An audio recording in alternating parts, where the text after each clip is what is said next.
High school sweetheart si Pipay at si Boyet. Mahal na mahal nila ang isa't isa, kaya wala sa hinagap ni Pipay na susubukin ng tadhana ang masayang relasyon nila ng nobyo. Engaged na ang dalawa at malapit nang magpakasal nang mangyari ang hindi malilimutang pangyayari sa buhay ni Pipay. Nagkaroon kasi ng team building ang kumpanyang pinapasukan niya at overnight yun. Nagkayaya ang uminom na hindi matanggihan ni Pipay, kaya pagsapit ng hating gabi ay languna sa alak ang dalaga.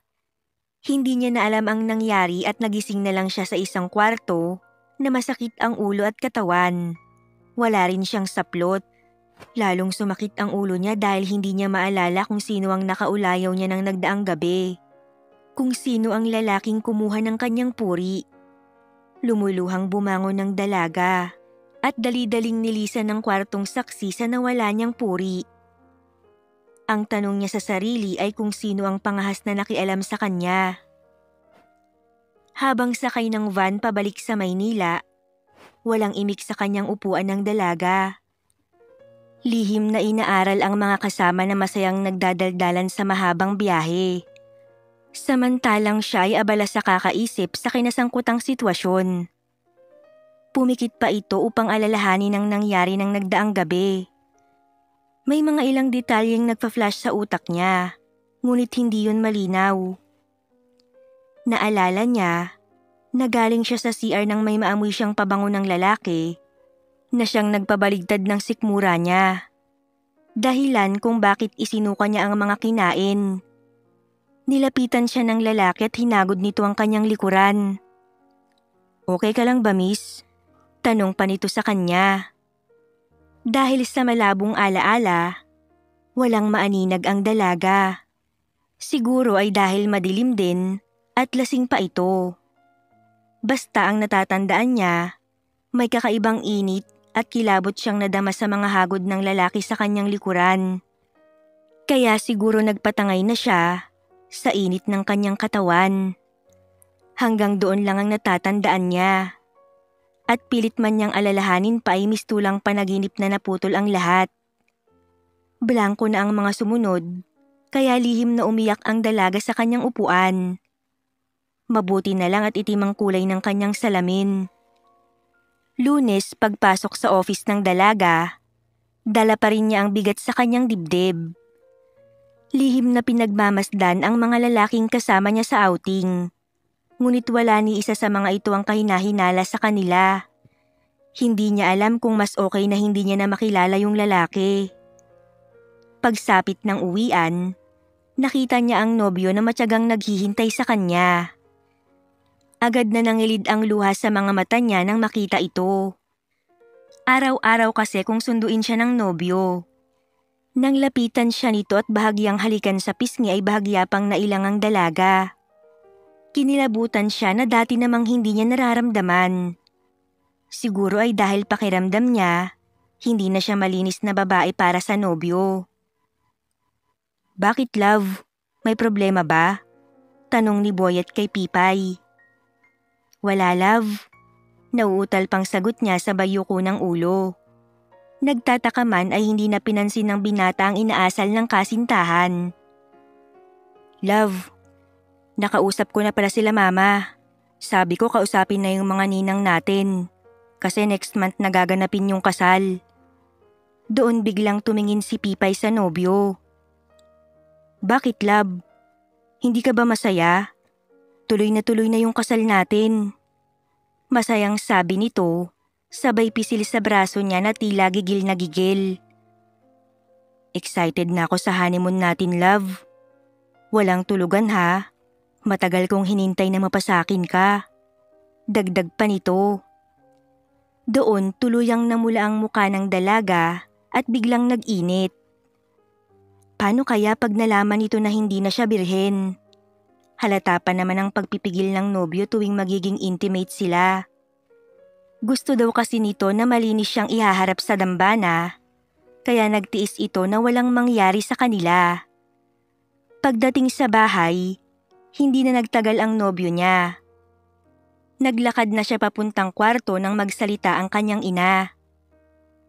"Josephine, anak, May problema ba? Tanong nito sa kanya. Nagulat pa ang dalaga at tila lutang sa kinakaharap na problema. Wala po mama. Sagot naman ni Pipay sa ina at tuluyang pumasok na sa kanyang kwarto. Ano kaya kung magtapat na ako kay Boyet? Kausap niya sa sarili. Baka hindi niya matanggap. Paano na ako pag iniwan niya ako? Hindi ko kaya.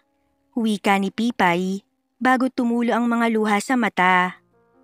Sadyang kahirap ng kanyang sitwasyon. Kung alam lang niya na mangyayari yun, sana ibinigay na lang niya ang sarili sa nobyo noon. Doon napahagulgol ng tuluyan ang dalaga at pinakawalan ang mga luhang walang kasing pait hanggang sa makatulog na ito. Sadyang kay bilis ng oras at hindi namamalayan ni Pipay na isang araw na lang at araw na ng kasal nila ng nobyo. Sobrang pagkabalisa ang nararamdaman niya. Ngunit pilit na nilalabanan ng dalaga ang nararamdaman. Mahal naman ako ni Boyet kaya alam kong matatanggap niya ang nangyari sa akin.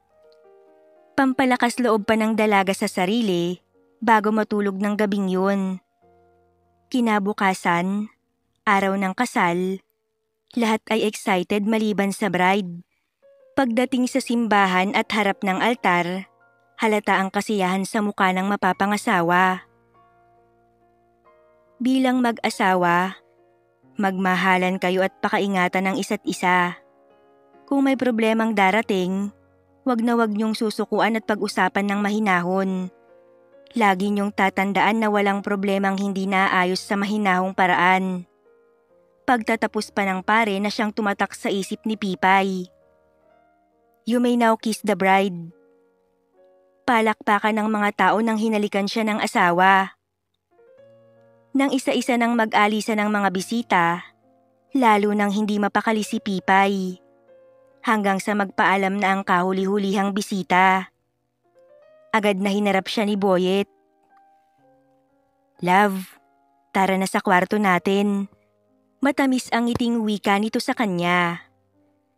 Nanlamig ang mga palad ni Pipay sa sinabi nito, ngunit hindi siya nagpahalata dito. Paano yung regalo, love? Nauutal pang sabi ni Pipay. Relax, love. Sabi nito sabay hawak sa nanlalamig niyang mga kamay. Wow, love. Grabe ang lamig ng mga kamay mo. Sabi nito nang madama ang lamig sa kanyang mga kamay. Relax ka lang, love. Ako lang to. Paiinitin kita mamaya. Pilyong wika ni Boyet. Naging sunod-sunuran na lang si Pipay sa asawa. Nang nasa harap na sila ng kwarto na laan para sa kanila, ay halos hindi maihakbang ng babae ang mga paa. Daig pa niya ang hahatulan ng silya elektrika ng mga oras na yun. Pagbukas ni Boyet sa pinto, doon tumambad sa kanya ang magarbong ayos ng kwarto. Ngunit walang nararamdaman ang ginang kundi takot at kaba. Kaya't nang bigla siya nitong pinangko at pinasok sa kwarto, napatili pa siya sa pagkabigla. Bahala na, lihim na usal ni Pipay. Nang ibaba siya ng asawa sa kama, binalot ng kaba si Pipay. Akmang hahalikan siya nito nang bigla itong umatras. Wait lang, love, ha? Magsha-shower lang ako. Para pag napagod, tulog agad. Pilyong sabi nito. Doon ay tila nakahinga siya ng maluwag. Makalipas lang ang ilang minuto ay lumabas na ito. Love, ikaw naman. Dalian mo, ha? Excited na ako. Nakangiting hirit nito sa kanya. Dali-daling tumayo si Pipay at tinungo ang banyo. Doon, tulala siyang naupo sa takip ng bowl ng CR. Kundi pa nagsalita ang asawa mula sa labas, hindi pa matatauhan ng ginang. Dali-dali niyang inalis ang gown at napilitang linisin ang katawan. Love, matagal pa ba? Nakatulog ka na yata dyan. Biro pa ni Boyet. Wait lang, love, patapos na. Sagot naman niya. Pagkatapos ay ibinalot ang towel sa katawan. Sobrang ikli nito kaya't ang bathrobe ang kinuha niya upang itago ang hubad na katawan. Paglabas ay agad siyang sinunggaban ng asawa na nasa labas lang pala ng pinto. Sabik na hinalikan siya nito na animo uhaw na uhaw. Ang nabiglang ginang ay agad ding nakabawi. Kahit may takot, napilitan naman itong gumanti ng buong alab din. Bahala na, wika niya ulit sa sarili. Hindi nagtagal. Halos mangatal ang labi niya sa lakas ng mga ungol na pinapakawalan niya. Masasabi niyang pinaghandaan nga ng asawa ang gabing yun dahil tuluyan niya nang nakalimutan ang mga iniisip. Kaya't hindi niya namalayan ang mga sumunod na pangyayari dahil dalang-dala na siya sa mga ginagawa nito. Halos magimbal ang lalaki nang hindi nito madama ang kasikipan na inaasahan nito. Binigla pa naman nito upang hindi siya masaktan. Ngunit wala ang inaasahan ng asawa na sakit na babalatay sa kanyang muka. Sa halip, animo siya kinikiliti sa sarap. Malakas na napamura si Boyet. Ano to? Hindi ka na birhen, Pipay? Malakas na banggit nito sa pangalan niya. Doon ay tila binuhusan ng malamig na tubig ang init na kanina lang ay dumadarang sa buo niyang katawan. Magpaliwanag ka, Pipay. Sigaw ulit nito. Doon ay pumatak ang mga luha ni Pipay. Huwag mo kong daanin sa iyak mo. Magsalita ka.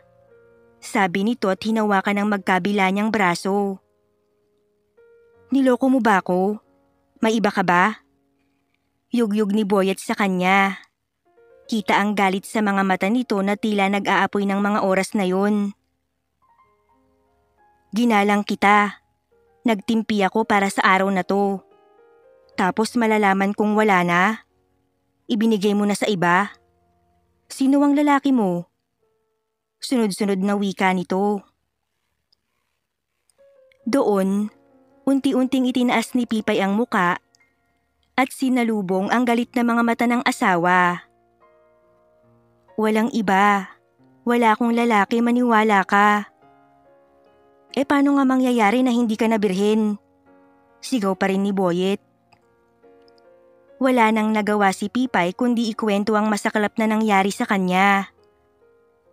Niloko mo ko. Bakit hindi mo sinabi sa akin? Sigaw ni Boyet. Natatakot ako na iwan mo ko, love, pag nalaman mo yung totoo. Sorry na, please. Huwag mo akong iiwan. Umiiyak na samo niya dito habang hawak ang mga kamay nito. Pinagpag naman ito ang kanyang kamay. Dali-daling hinanap ang damit at mabilisang nagbihis. Pagkatapos ay nilisan ang kwartong yun, nasaksi sana sa masayang sandali nilang mag-asawa. Kinabukasan, pagkagising niya ay agad na gumayak ang ginang. Wala siyang kasiguraduhan sa kahihinatnan ng pagsasama nila ni Boyet, pero nagpasya siya na umuwi sa bahay nito. Malungkot ang ginang na lumabas ng kwarto. Pagkatapos ay dire-diretsyong lumabas ng hotel na yon. Pagsakay sa taxi, nagpahatid siya sa bahay nila ng asawa.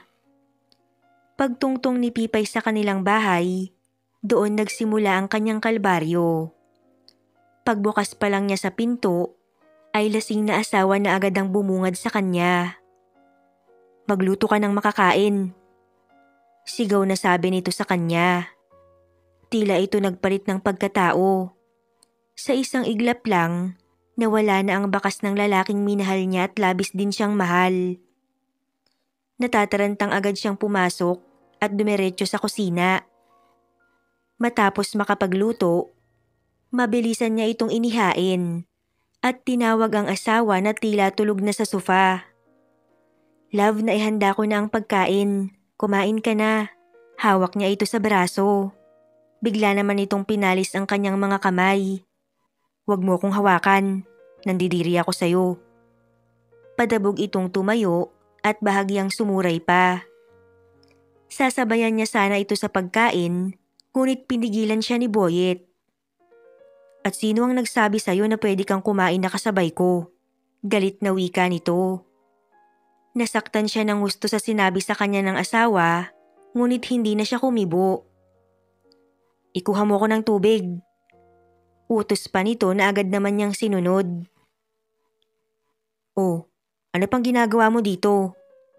Lumabas ka na at baka tuluyan akong mawalan ng ganang kumain. Linisin mo ang bahay para magkasilbi ka naman. Taboy pa nito sa kanya, kaya lalong tumulo ang kanyang luha. Hindi niya maiwasang sisihin ang sarili sa nangyayari sa kanya. Dapat pala ay naging tapat siya kay Boyet sa umpisa pa lang. Dahil kung talagang mahal siya nito, tatanggapin nito ang nangyari sa kanya. Naunahan kasi siya ng takot. Kaya ngayon, hindi niya alam kung ano ang kapalarang naghihintay sa kanya sa kanilang pagsasama.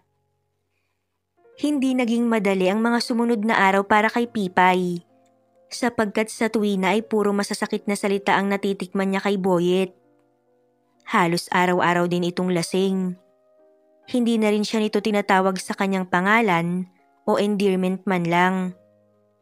Makate, malandi, at kung ano-ano pang madalas nitong termino sa kanya na siyang nagpapahirap ng kanyang kalooban. Hoy makating babae, ibili mo nga ako ng pulutan. Malakas na wika nito sa kanya. Sumunod lang naman ang pobreng ginang. Nang makabalik dala ang pulutan, agad niya yung ibinigay dito. Tumalikod siya at nagtungo sa kusina upang ikuha ito ng yelo. Lahat ay titiisin niya dahil mahal na mahal niya si Boyet. Aminado naman siyang naging pabaya siya kaya hanggang kaya niya, iintindihin niya ang asawa. Pasalamat na lang siya at hindi siya nito sinasaktan. Isang umaga, araw ng pagbabalik niya sa trabaho. Palabas na siya ng kwarto at nakahanda na sanang pumasok nang pigilan siya ni Boyet. Sinong nagsabi sa'yo na magtatrabaho ka pa? Hindi ka na papasok mula ngayon. Baka mamaya makipagkita ka lang sa lalaki mo. O baka naman ka-office mate mo rin pala ang lalaki mo. Magbihis ka at wag na wag kang lalabas ng bahay. Sabi nito sabay alis upang pumasok sa trabaho. Walang nagawa si Pipay. Tinawagan na lang niya ang kanyang kaibigan na si Sabel upang ipaalam dito na hindi na siya babalik sa trabaho. Anong nangyari sa'yo? Kumusta ang honeymoon? Masarap ba? Masiglang bungad ng kaibigan sa kanya. Okay naman, maikling sagot ni Pipay. Masyado ka namang bitin kung sumagot. Tsaka bakit hindi ka napapasok? Nakakalungkot naman bes. Sabi pa nito sa kanya. Gusto ko lang ma-enjoy ang buhay may asawa. Sige bes, yung niluluto ko masusunog na. Paalam nito upang tapusin na ang tawag. Baka kasi mahalata nito na nagsisinungaling siya. Inabala niya ang sarili sa pag-aayos ng bahay. Gabi na ngunit wala pa ang asawa. Alalang-alala na si Pipay nang maya-maya ay may narinig siyang kumalabog sa pintuan at mga naghahagik-gikan. Paglapit niya ay nakita niya ang asawang may kayakap na babae. Kulang na lang ay gumawa ito ng milagro sa kanyang harapan. Naku, may tao pala, sabi ng babae. Wala yan. Halika, pasok na tayo, sabi naman ni Boyet. Natulala ang ginang sa kinatatayuan. Tila yata hindi talaga siya nirerespeto ng asawa at nag-uwi pa ito ng babae sa bahay nila. Hoy, tumabi ka nga dyan. Ipaghain mo kami at kakain kami ng bisita ko. Sigaw nito sa kanya. Walang nagawang naghain ang ginang. Habang kumakain ang mga ito, tila teenager pa na nagsusubuan. Pumasok na lang sa kwarto si Pipay upang hindi makita ang pinaggagawa ng asawa. Maya-maya, narinig na ni Pipay ang malalakas na ungol na nanggagaling sa sala. Hindi alintana na nasa kalapit kwarto lang siya. Ngunit wala siyang magawa. Ito ba ang kabayaran ng kasalanang hindi naman niya ginusto? Hinayaan niyang bumagsak ang mga luha mula sa kanyang mata. Habang nakikinig sa dalawa, na tila may sariling mundo. Hindi niya namalayan kung paano siya nakatulog. Kinaumagahan, pagkagising niya ay wala na ang babae. Si Boyet naman ay naabutan niya pang tulog at walang kahit anong suot. Tanging unan lang ang takip sa pang-ibabang katawan. Puno ng pait ang mga matang nagtungo siya sa kusina upang ipagluto ito ng pagkain. Simula nun, halos araw-araw nang nag-uuwi ng babae si Boyet, kaya't araw-araw din napasakit sa kanya. Hindi na malayan ni Pipay ang mga araw at buwan na matuling lumipas. Nasanay na siya sa araw-araw na pasakit sa kanya ng asawa. Kung ano man ang gawin nito ay hindi na lamang niya pinapansin. Isang hapon, lasing na dumating si Boyet. Sakto naman nakatatapos lang niyang maligo. Inabutan siya nitong nakatapis lang ng tuwalya. Nang makita nito ang kanyang ayos, ay marahas siya nitong hinatak. Walang ingat nitong ginamit ang kanyang katawan. Hindi na ito nag-abalang dalhin siya sa kwarto at sa mismong kusina ay marahas siyang pinarusahan. Impit na napadaing na lang sa sakit si Pipay sapagkat hindi siya handa sa nangyari. Nang matapos ay patulak din siya nitong inihiwalay sa sarili. Hindi ka masarap. Kailangan ko lang ilabas ang init sa katawan ko, kaya pinagtiisan na kita. Pauyam na sabi pa nito at dumiretso sa kwarto. Nang mga sandaling yun, nakaramdam siya ng galit sa asawa. Lumipas ang mga araw, hindi nagbago ang masamang pakikitungo sa kanya ni Boyet. Sa halip, tila mas lumala pa nga ang lalaki sa pagpapahirap sa kanya. Sa tuwing may pangangailangan ito ay walang pakundangan itong ginagamit ang kanyang katawan. Pagkatapos ay pagsasabihan siya ng masasakit na salita. Madalas, tanong niya sa sarili kung ganun lang ba talaga mawala ang isang wagas na pag-ibig. Pagiging malinis, o berhen ba ang sukatan ng tunay na pag-ibig? Nawawala pala lahat ng magagandang alaala sa isang pagkakamali lang. Ang masaklap, hindi niya pa ginusto ang nangyari. Samantalang sa dami ng pasakit na ginawa sa kanya ni Boyet, sa kabila nun ay mahal pa rin niya ito. Dalangin niya na sana bumalik ang pagmamahal sa kanya ng asawa. Maghihintay siya kahit gaano pa katagal. Mahigit 1 taon na ang pagsasama nila ni Boyet nang matuklasan niya na nagdadalang tao siya. Nagkaroon ng pag-asa si Pipay. Baka sakaling magbago ang pakikitungo nito pag nalaman nito ang kanyang kalagayan. Kaya hinintay niya na dumating ang asawa mula sa trabaho. Ngunit gabi na ito dumating. Nalangunan naman sa alak. "Love, buntis ako. Magkakaanak na tayo." Bigla namang tumingin sa kanya ang lalaki na tila sinabugan ng bomba. "Ano? Buntis ka? Sigurado ka bang ako ang ama niyan? Baka naman sa lalaki mo lang yan. Ipapaako mo pa sa akin." Tila baliw pa na sumbat ni Boyet. Hindi makapaniwala si Pipay sa sinabi sa kanya ni Boyet. Halos hindi na siya lumalabas ng bahay. Nagawa pa siya nitong paghinalaan. "Minsan lang akong nagkasala sa'yo pero halos hindi mo na ako mapatawad. Kalabisan naman na siguro na isipin mong anak ng iba ang pinagbubuntis ko. Halos hindi na nga ako umalis ng bahay." Matapang na sagot ni Pipay. "Anong magagawa ko? Lumandi ka kasi sa iba bago tayo ikasal." Sagot nito sabay hawak ng mahigpit sa pisngi niya, na halos lapirutin na nito sa gigil. Pilit namang kumawala ang pobreng ginang.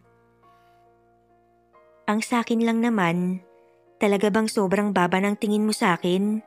Lahat na ng masasamang salita na sabi mo na. Na parang ako na ang pinakamaruming babae sa buong mundo. Ano pa ba ang kulang?" Tanong ni Pipay. "At talagang sasagot ka pa?" Sigaw ng lalaki na tila sarado na ang isip ng mga sandaling yun. Nagpasya si Pipay na tumigil na dahil baka saktan pa siya ng asawa at madamay pa ang batang nasa kanyang sinapupunan. Mapait na ngiti ang iniwan niya dito at nagtuloy na sa kusina upang ipaghanda ng pagkain ng asawa. Luha na naman ang naging kaulayaw ni Pipay ng gabing yun. Kinabukasan, pag-alis ng asawa sa kanilang tahanan, agad na tinawagan ni Pipay ang kaibigan na si Sabel. Ipinagtapat niya rito ang buong katotohanan. "Hindi ko na kaya, best. Pagod na ako." Nanghihinang wika ni Pipay. "Best, paano kayo ng anak mo? Bakit ngayon mo lang sinabi sa akin?" Napabuntong hininga si Pipay. "Hindi ko kasi alam kung paano ko sasabihin sa'yo. Baka husgahan mo rin ako tulad ni Boyet." "Ano ka ba, best? Kilala kita at hindi ka sinungaling na tao. Alam ko yan." Doon napahagulgol ng tuluyan si Pipay. Buti pa ito ay naniniwala sa kanya. Samantalang ang asawa na nakasama niya ng halos 1 dekada, hindi man lang siya pinaniwalaan. "Sinasaktan ka ba niya? Kumusta naman ang pagbubuntis mo?" Nag-aalalang tanong ni Sabel. "Hindi naman niya ako sinasaktan.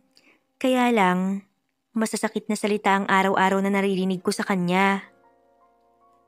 "Iwanan mo na lang kaya, bes?" Suhestyon pa ni Sabel. "Paano ang magiging anak ko, bes?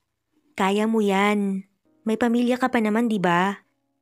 Pero ayokong lumaking walang ama ang anak ko, bes. O sige, ikaw ang bahala. Pero pag di mo na kaya, nandito lang ako." Sabi ni Sabel sa naguguluhang si Pipay. Dumaan ang mga araw na naging masela ng kanyang pagbubuntis. Ni wala siyang makitang saya sa mukha ng asawa habang lumalaki ang kanyang tiyan.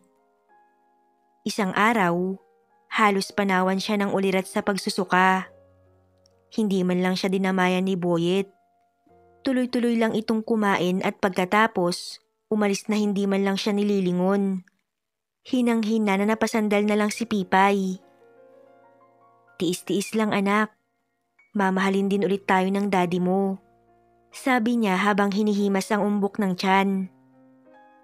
Lahat na ng pagtitiis ay ginawa niya na para sa magiging anak. Ngunit sadyang may hangganan ng lahat. 7 buwan na noon ang tiyan ni Pipay nang dumating si Boyet na lasing na lasing. Nasa kwarto nun si Pipay at nagpapahinga nang biglang lumagabog ang pintuan. Bumungad sa kanya ang asawang mapula ang muka, tanda ng kalasingan. Agad itong nag-alis ng damit at sa panggigilalas ni Pipay, marahas siyang hinila ni Boyet. Dahil naka-duster siya ay mabilis nitong nagawa ang gusto. Wala itong pag-iingat. At kahit dumadaing na siya sa sakit, hindi siya nito pinapansin. Kaya niyang tiisin ang sakit na nararamdaman. Ang inaalala niya ay ang batang nasa kanyang sinapupunan. Kaya't todo tukod siya sa kama upang hindi mapitpit ang malaking tiyan. Hindi nagtagal, bumagsak sa tabi niya si Boyet na mabilis na nakatulog. Tatayo na sana siya nang makaramdam ng kakaibang sakit ng tiyan. Kinilabutan sa takot si Pipay. Ang isiping mapapahamak ang kanyang anak ay labis niyang ikinatakot. Kaya pilit niyang ginigising ang asawa ngunit hindi siya nito pinapansin. Sa huli, kinuha niya ang kanyang phone at tinawagan ang kaibigang si Sabel. Makalipas ang ilang sandali, dumating ang kaibigan sakay ng taxi at nagpahatid sila sa pinakamalapit na ospital. Habang nasa ospital, naisip ni Pipay ang kalagayan nilang mag-ina. Kung mananatili siya sa piling ng asawa, hindi malayo na mawala sa kanya ang munting anghel na bunga ng pagmamahal niya sa asawa. Hindi na rin niya nakikita na mamahalin pa siyang muli ni Boyet. Parausan at katulong lang ang tingin nito sa kanya. Nagawa niya na ang lahat, ngunit kulang pa rin dahil sarado na ang isip nito sa katotohanan. Siguro, ibinigay sa kanya ng Panginoon ng anak upang ito ang makasama niya sa pagbabagong buhay. Dahil kung si Boyet lang ang aasahan niya, walang magandang buhay ang naghihintay sa kanila. Dahil alipin ang asawa ng mabait na nakaraan. Sa nangyari ay nagising siya sa katotohanang hindi lahat ay may mala fairy tale ending. May mga bagay nga sigurong hindi para sa lahat. Hindi siguro talaga para sa kanya ang buhay may asawa. Ayaw man niyang sukuan si Boyet, ay wala siyang choice kaysa anak niya ang mawala sa kanya. Makalipas ang isang araw sa ospital, lumabas si Pipay sa tulong ni Isabel. Hindi man lang siya hinanap ng asawa. Patunay na wala siyang halaga pati na ang magiging anak nila.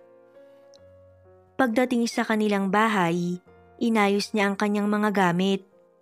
Konti lang naman yon kaya hindi siya nahirapan. Nagpasundo na lang siya kay Isabel at pansamantala ay doon muna siya sa kaibigan tutuloy. Saka na niya haharapin ang mga magulang. Hapon nang dumating si Boyet. Matino ito at hindi nakainom. Bago pa mawala yung konting pagmamahal ko sa'yo bilang ama ng anak ko, aalis na ako. Tutal naman ay sarado na ang isip mo sa katotohanan. Hindi ko sadya ang nangyari sa akin, Boyet. Biktima lang din ako pero pinarusahan mo ko ng sobra. Pero salamat pa rin. Dahil kahit paano ay may anak ako na dapat isaalang-alang upang patuloy na lumaban. Walang emosyon na tumingin sa kanya si Boyet. Puno ng sakit ang mga mata ni Pipay habang nakatingin sa blankong ekspresyon ng asawa. Samantala, baliwala naman kay Boyet ang lahat.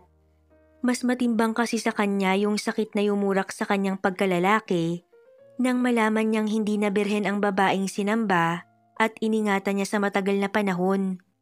Pakiramdam niya ay dinaya siya kaya't tila napalis ang pagmamahal niya dito. Hindi na din niya alam pero yun ang kanyang nararamdaman mula nang malaman niya ang nangyari. Mas nangibabaw ang galit niya. Wala lang siyang magawa dahil kasal sila ni Pipay. Kaya't nang makita niya ito na handa nang umalis, hindi man lang siya nakaramdam ng pagkabahala. Siguro ay hindi pa talaga siya handang magpatawad sa pagkakayurak ng kanyang pagkalalaki. Dadating din naman ang tamang oras. Panahon na lang ang makakapagsabi kung maghihilom ang kanyang sugat. Baliwala niyang tinalikuran ng asawa at pumasok na sa kwarto. Dahil sa ikinikilos ni Boyet, lalong naging mapait ang pakiramdam ni Pipay. Wala na nga siguro silang pag-asa pa. Ilang saglit pa'y dumating na ang kaibigan niyang si Isabel. Tara na best, huwag ka nang umiyak dahil makakasama sa'yo yan. Wika ni Isabel. Magsisimula siya kasama ang kaibigan at ang kanyang anak. Mabuti na lang at naging masinop siya noong dalaga pa siya. May naipon siya sa bangko na gagamitin niya sa pagsisimula nila ng kanyang isisilang pa lang na anak. Pinili niya ang tuluyang humiwalay sa asawa. Upang wag mawala ang kumpiyansa niya sa sarili na unti-unting inubos ng galit ni Boyet. Siguro nga, dapat ay mahalin muna niya ang kanyang sarili bago mahalin ng iba. Sapat na rin siguro ang lahat ng paghihirap niya sa piling nito at tanging anak na lang niya ang pagbubuhusan niya ng panahon at lakas. Nawala man ang lalaking pinangarap niya na makasama sa pagtanda, nandyan naman ang munting anghel na alam niyang hindi huhusga sa dungis ng kanyang pagkatao. Sa huli, natuto siya na pahalagahan muna ang sarili bago ang damdamin ng iba. Panahon na lang ang makakapagsabi kung makakapagpatawaran pa sila ng asawa. Sa ngayon, alam niya na sariwa pa at sarado pa ang puso nito para sa pagpapatawad.